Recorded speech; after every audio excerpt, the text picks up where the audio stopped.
Welcome to the show, sports fans. This is the Treasure Valley Prepcast on IdahoSports.com.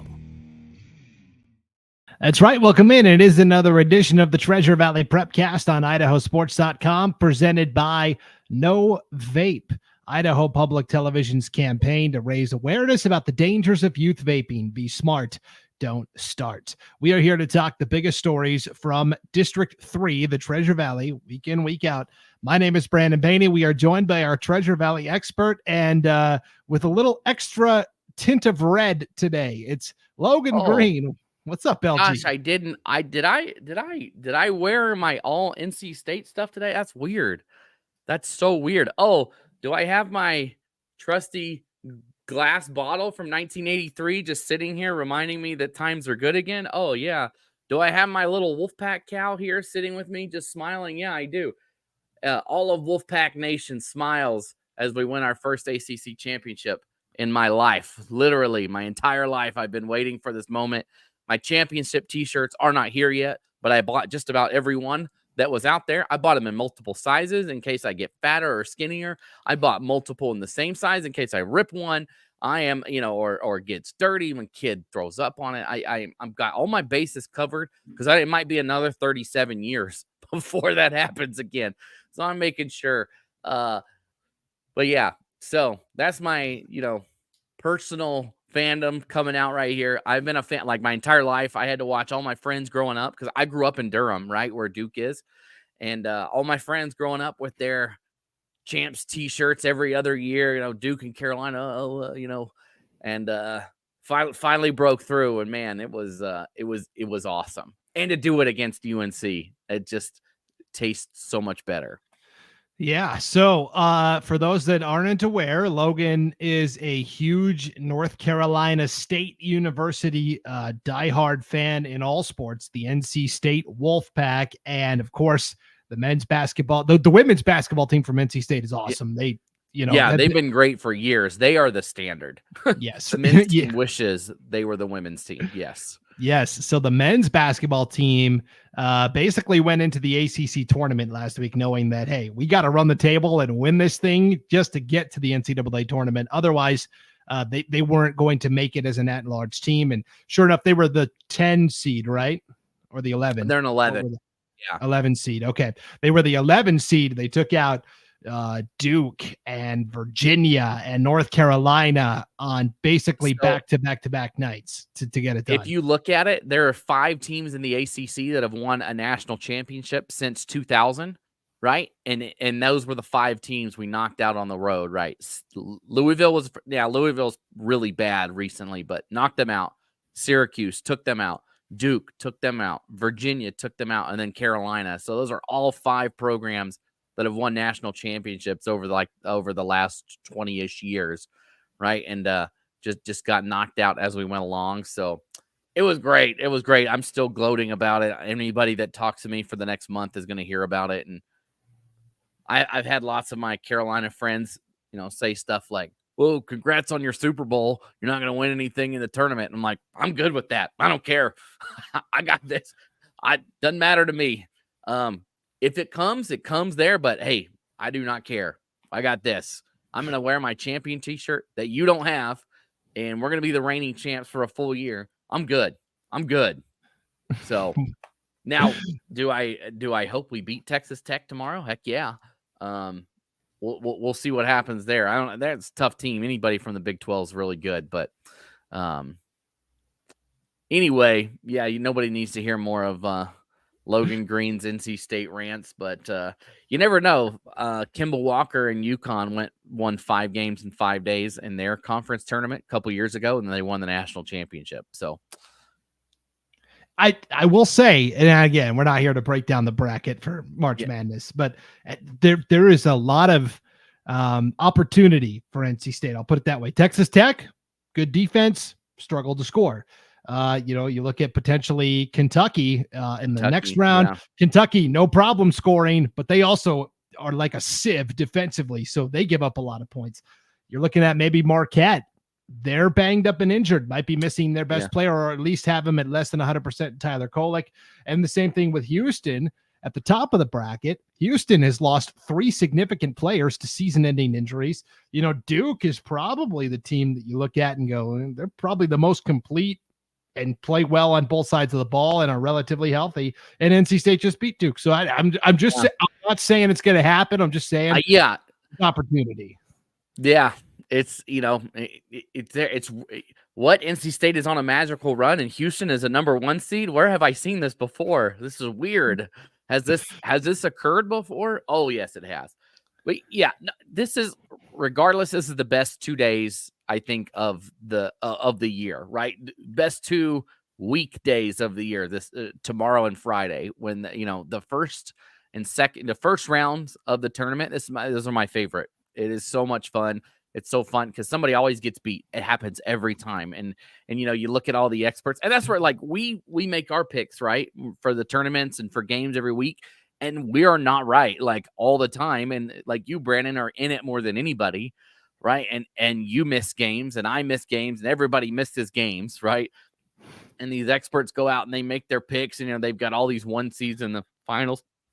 And we can sit here and say all the time, that's not what's going to happen. But it's hard to it's just hard, and because it's not what's going to happen. It's going to be up in the air. And I mean, we see that all the time in Idaho, right? Or, with teams that make it to the finals, like with the 3A basketball tournament, right? We had a 2 and a 5 playing in the state championship. So it doesn't always go 1-2, even here in Idaho. Yeah. And so speaking of basketball, we did have last weekend up in Coeur d'Alene, the 21st annual Idaho statewide all-star basketball games, a girls game and a boys game. Several athletes from the Treasure Valley were there. We want to highlight in particular Sid Rodriguez from Hawaii. She, of course, is going on to a Division I university next year, Seattle U, the Red Hawks in the WAC, Seattle University. She won the 3-point contest over Case Wynot from Lapway. It was really fascinating, Logan, where basically there were 8 girls, there were 8 boys. We had a round where everybody shot for a minute. The top 2 boys and the top 2 girls advanced to the semifinals. And then there was a basically battle of the sexes, male versus female co-ed final. So in the semifinals, Sid Rodriguez beats Riley Edlifson from Snake River. Case Wynot won his semifinal matchup. He made 30 out of 32 3-point shots in 1 minute. It was 30 out of 32. I was thinking it was 30 out of 33. Yeah, so I think it was even 32. better than I thought, and I thought it was crazy.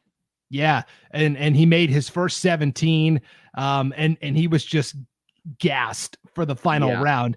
Sid Rodriguez saw her opening and took it. They were tied 18-18 with a second to go, and Sid Rodriguez got one more shot up and nailed it. Basically, his time expired to win 19-18 in the finals. It was a well-earned 3-point shootout win for Sid Rodriguez from Hawaii. Oh yeah, she was on fire. I mean, any of her rounds, she was just knocking them down, and it just the net was moving the exact same. It was like somebody's been working on this, right? It wasn't oh, this one, hit the rim, hit the backboard, did all this other funky stuff to go in. It was just boom, boom, boom, boom. It's really fun to watch when players like that are really good just get a chance to just stand there and shoot, and you get to watch it. That I feel like it can be hard to see. You see a player maybe score 12 points in a game, right? There's just not enough time. You got 5 other players on the court, and your leading scorer might have 12, and you say only 12. I know, air quotes, only 12, right? But when you see them just stand right there in that sort of competition where it is truly just them, and you can see how much their work has paid off, right? And you could see that with Sid. She was just draining as all the threes she was putting up. It was very fun to watch. Yeah, she played well in the girls' game as well. She was the second leading scorer on her team. And Addie Leibel from Bishop Kelly played really well in the girls' contest also. And then on the boys' side of things, Logan, the boys game was kind of a blowout. It was a runaway. You had some interesting storylines this year. We went away from the traditional format. In the past, it's been Team Metro, which is basically District 3, versus Team Region, which is everywhere else. I think we're going to go back to that format next year, kind of a Treasure Valley versus Idaho format. But for this year, we had the coaches draft the players. And so what happened is Dan Waldeck of Cole Valley Christian was coaching one team, and the only player from Cole Valley Christian that came was on the opposing team, Eli Kingery. So he was coaching against his own guy. And then we had cousins, Cash Buse from Skyview and Cutter Buse from Melba. In years past, they would have been on the same team. They were on opposite teams this year. And boy, Cutter's team, and we had corporate sponsors for the teams this year instead of Team Region and Team Metro. Team IdahoSports.com didn't do too well. They got blown out by Team Dominoes in that boys game. Might as well just put us out there, Brandon. Might as well at that point put into the Idaho Sports guys. Give us a crack at some 3-pointers. For sure. But Cutter Buse did win MVP honors for the boys game. He did lead Team Dominoes to the victory. He finished with, it was either 31 or 32 points. I can't remember, but it was. I mean, I think anybody that was there was like, whoa, who's this kid? I mean, he was extremely impressive. He had a couple of alley-oops. He had 2 late alley-oops, both from Liam Campbell, and one where Liam went through his legs and then floated it up for Cutter, and he slammed it home. I'm working on making a video right now that'll go up that'll show some highlights from both the boys and the girls games and the 3-point and dunk contest. But that might have been the dunk of the weekend. Out even maybe better than the dunk contest. I don't know. I feel like with dunk contests, they're good. Like the dunks in live action, they're able to get it going more, right? I don't know why, like you would think, oh, if you've got nobody there, you should be able to throw down a great dunk, but it's just when it's in transition and in a rush, there's just something about being game speed and dunking versus dribbling it from the 3-point line. And I thought that dunk was probably better than anything we saw in the dunk contest. It was phenomenal. Yeah, it was really fun to watch. And so Cutter Buse was kind of the star of the weekend. He was in the 3-point contest. He was in the dunk contest. Corey Simmons, the head basketball coach at North Idaho College, was like, boy, who's this kid? Where's Melba at? And he said, basically, exactly. Cutter's going to go serve a church mission in New Mexico. But Coach Simmons said, hey, when you get back in 2 years, you give me a call. You call me. Yeah. And I mean, why wouldn't you, why wouldn't you want that guy on your team? That's what's good about an event like this, right? Is guys that maybe play at a smaller school that aren't getting the same sort of recognition that somebody at a bigger school is. You see them play right on the court with everybody. And it doesn't matter. I always hate that argument. You saw it with some other players around the state. Well, if they played at a bigger level, they wouldn't be as good. Well, you just threw Buse out there with a bunch of 5A guys, and he was the best player I felt like he might have been the best player on the floor. At least in that game, he just was playing very, very good. And yeah, I mean, why would you not want that guy on your team? If you're up there at NIC, why would you not? Yep. It was a really fun weekend of basketball overall. Logan, in the chat, we have Max Oswald, who is a fantastic sports reporter and writer for the Bonner County Daily Bee up in Sandpoint. He says, Logan, nice hat. My dad went to NC State. I think he graduated 92. I've been to plenty of Wolfpack football and basketball games growing up. I've been wearing my gear this week as well. There you go. Oh, good man. Oh, it's really funny. My grandpa went to NC State, and that's where I picked it up from. They had season tickets since like the 50s and forever. And it's funny, my great grandpa actually played basketball at Duke, but it was Trinity College then. This is a long time ago. So I think my grandpa was a little ostracized for being the red sheep, right? And yeah, I started going to games when I was, I don't know, 5 years old, and started getting my own season tickets as soon, they made me earn them, right? He was part of the Wolfpack Club. They had lifetime rights, whatever. They just added another seat. and I would come pick acorns off the ground or pick up pecans from the pecan tree, whatever it was to earn money to earn my tickets. So yeah, it's a special moment for anybody in Wolfpack Nation right now. It just it mean sorry SEC, it means more when you when you really sit and wait for so long. So I'm glad to hear another state fan out here in Idaho. And if I ever see somebody with NC State stuff or even Carolina Panthers, my wife's like, oh no, because I'm like, hey, me and you, we're gonna be friends right now. We're gonna be friends. And she's like, oh, don't do this. But every time it's like, I've been waiting for you. I kid, but yeah, that's awesome. Hey, thanks for chiming in. It's a great week. Yeah, and Max does a great job up there at the Bonner County Daily Bee. He's always giving us all of the Sandpoint and Clark Fork and Priest River scores when they're finished at the end of the night, and we really appreciate that as well. Yeah. So keep up the good work for sure. Okay, let's talk about Logan. Spring sports. Before we get to spring sports, though, if you're from Idaho and between 13 and 18 years old, enter the No Vape video contest to expose the shadowy commercial tobacco marketing tactics behind vaping. Just create and upload your 90-second vape bashing masterpiece, and you could win a portion of the more than $10,000 in prize money being awarded. Deadline to enter is April 1st. Winners will be announced May 1st. Raise your voice about the dangers of vaping and win big cash prizes from No Vape Idaho. Really cool. Yeah, that's an awesome opportunity. They posted on their social media pages recently, and we reshared it. I think the grand prize is a couple $1,000s. So like if it's spring break right now, right? You still have 2.5 days of spring break left.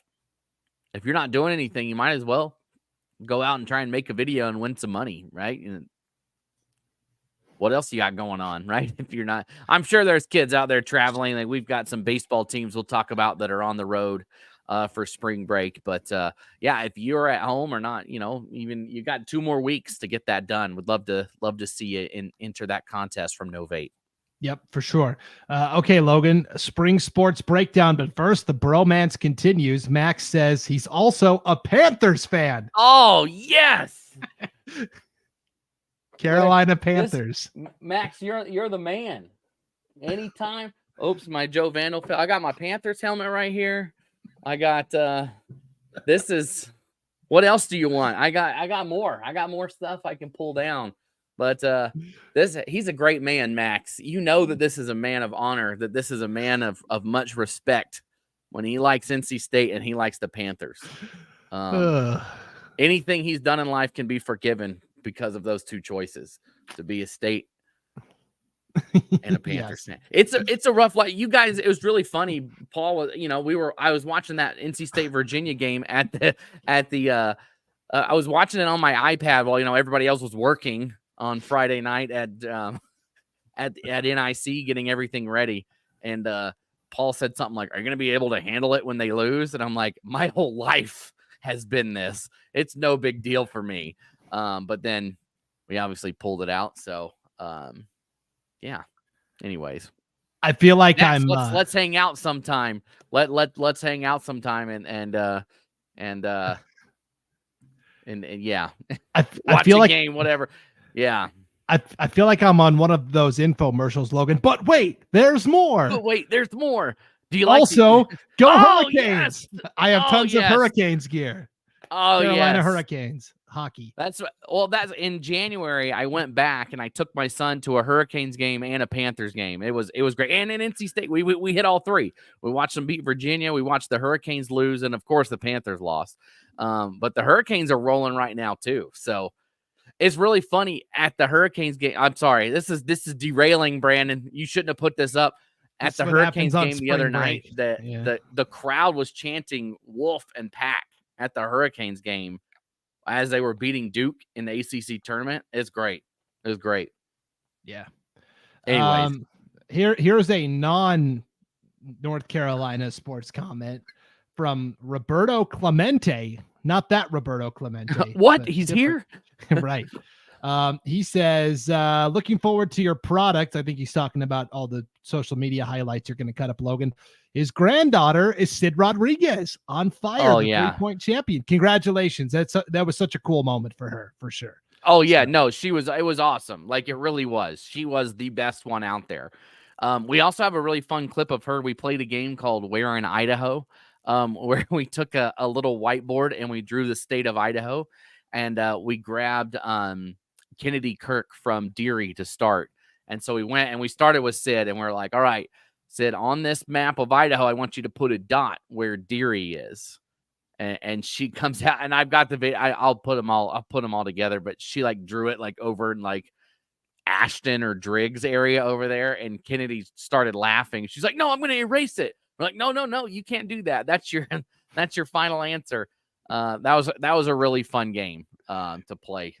Some of the guests, the kids had, it was really fun. Everybody had a lot of fun with it. Had really no clue where anybody was picking anything. It was great. Yeah, so stay tuned to the IdahoSports.com Instagram account for all of that great content. Multiple rounds of Where in Idaho was played. And basically Logan grabbed two athletes from two totally different parts of the state and then asked them to identify where their school was at on the map. And it was a lot of fun, some very funny results.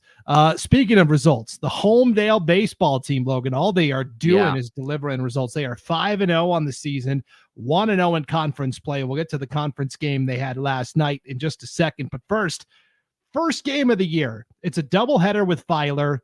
This was back last week or 2 weeks ago, Logan. Dylan Fine, who of course is committed to Utah to pitch in the Big 12 next year. Throws a no-hitter right out of the gates in a 14-2 win. 5 innings, 13 walks, or 13 strikeouts, 2 walks. Just incredible. Yeah, no, and here's the thing. Homedale baseball has just been right there, right, the last couple of years, and I'm excited to see what the Trojans can do this year. I mean, last year they played that epic game that went into extra innings. I believe it was Kimberly or Marshbat, one of the semifinal games. It was 0-0. Again, there's a lot of baseball that goes on at state, but it went into extra innings. I think they lost 1-0. There's like 13,000 fine boys that play baseball, and so I get their names mixed up. But one of the fines was pitching in that game, and they just could, the bats weren't there that day. It was a great pitcher's duel. But this is a team to watch out for. It seems like maybe the pieces are coming together for Homedale. They played some games in Baker this weekend, Baker, Oregon, and I was in the gas station driving to the All-State games in Coeur d'Alene, and I went in and there was a bunch of Homedale gear, so I went over and said hello. There's a crazy lady in the gas station, so we all had a nice little laugh at that moment. But it was fun. It was fun seeing them on the road. They picked up 2 wins over Baker on the road, and it should be fun to watch them as the season goes along there at Homedale. Yeah, so there's 3 fines. There's Dylan Fine, there's Peyton Fine, and there's Carson Fine on the team this year. Peyton got the start against Baker City last week, Logan. The Baker Bulldogs. He pitched a complete game. 1 run allowed. It was unearned. He only allowed 2 hits. So Dylan Fine throws a no-hitter. Peyton Fine throws a 2-hitter. In the second game, then Peyton Fine at the plate, 3 for 4. A double, 5 RBIs, 3 runs scored. And then last night, Logan, Homedale finally played their first conference game of the year. And of course, it was Fruitland right out of the gate. This is like Yankees and Red Sox, like right away. Yeah. Let's start. Let's get it started there. Yeah. And Dylan Fine comes out and gives up 1 hit, pitches a 5 2/3 innings masterpiece. 1 hit allowed, 10 strikeouts, 1 walk. Peyton Fine comes in to finish off the game. He pitches the final inning in 2/3 to get the save. He has a pair of strikeouts. Peyton threw 22 pitches last night, Logan. 18 of them were strikes. That is pinpoint control. That's on the money. And meanwhile, Fruitland pitched very well also, right? It was a 1-0 game. Homedale got the run across on a safety squeeze. And for the fans that aren't into baseball lingo, that is basically where there's a runner at third and the batter is at the plate and drops down a sacrifice bunt to try and get the runner from third home.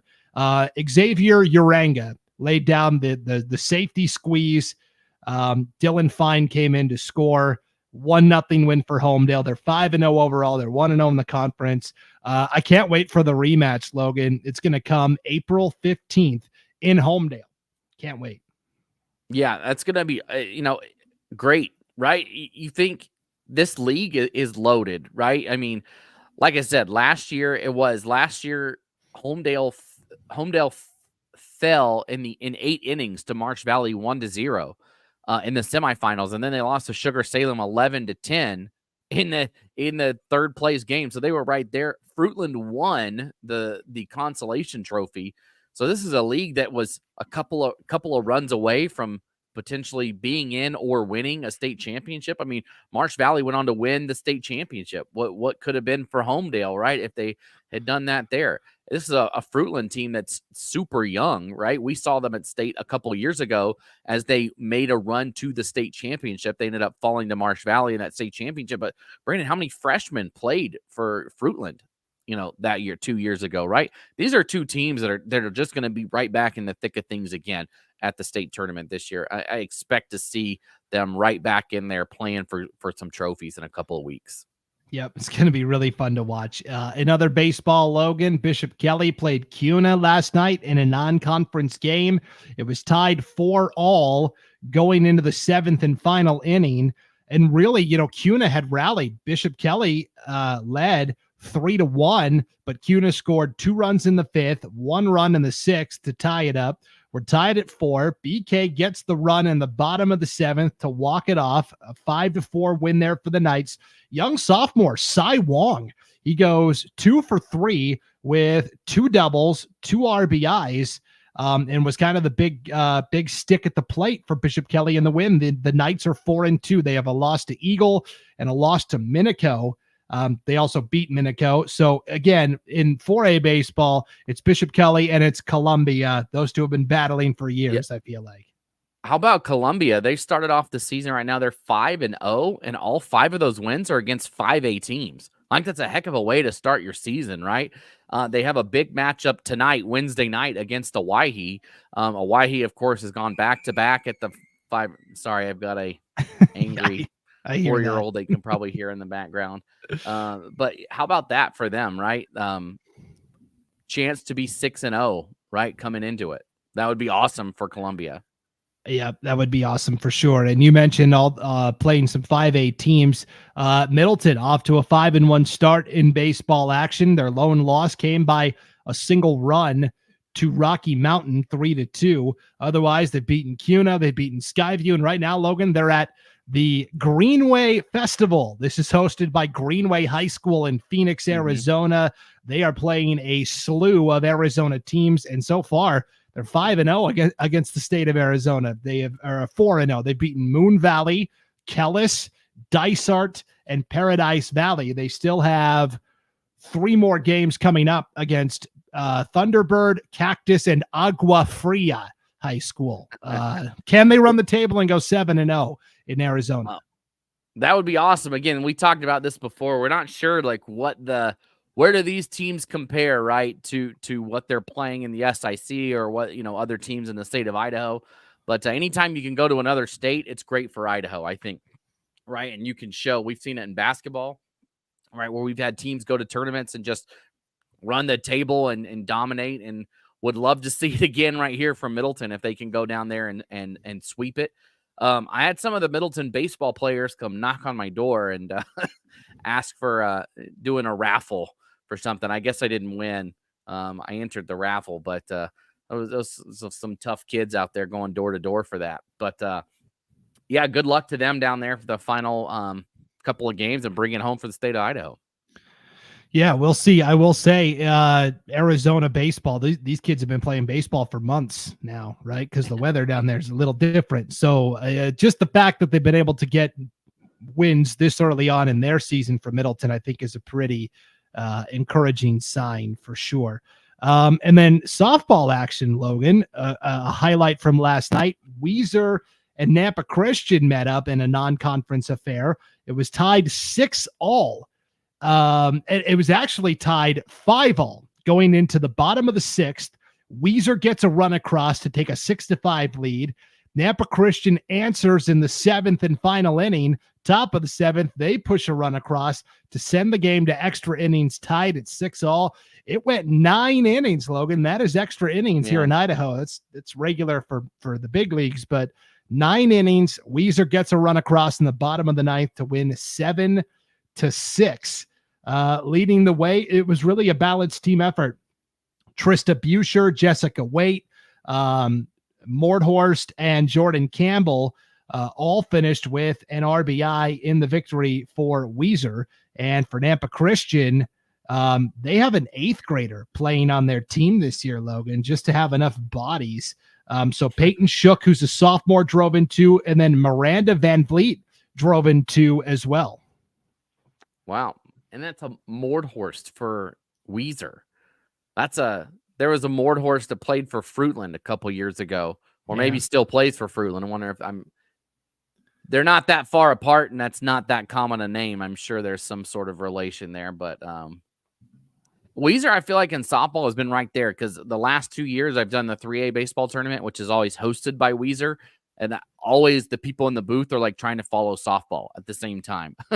Whether or not the baseball team is actually there, they're all like, all right, what's going on with the softball team? Trying to follow that, and they just seem to come up short. So maybe this will be the year for the Wolverines to punch it through. Yeah, it's been Weiser and Homedale, I feel like, in softball the last several years. Homedale off to a 3-1 start. Weiser is 2-1. Their lone loss came to Coal Valley Christian, who is going to be very good, along with New Plymouth in the 2A softball ranks this year, Logan. And then finally, track and field note, just before we step out here, Logan. We've had some early season meets take place in the Treasure Valley. We also had our statewide track and field preview written by Marlo Herford.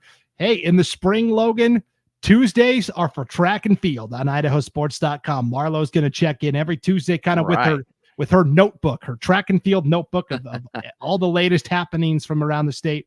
We started yesterday on Tuesday with a statewide preview. Already some pretty impressive performances on the boys' side. Jay Monroe of Kuna at the Rocky Mountain Grizzly Duel last week ran a 10.96 in the 100-meter dash, going sub-11 this early in the season, Logan. Always pretty impressive. Yeah, that's awesome. It's always great when we can compete like that and put up numbers like that. I mean, obviously, Gatlin Bear had some sub-11s.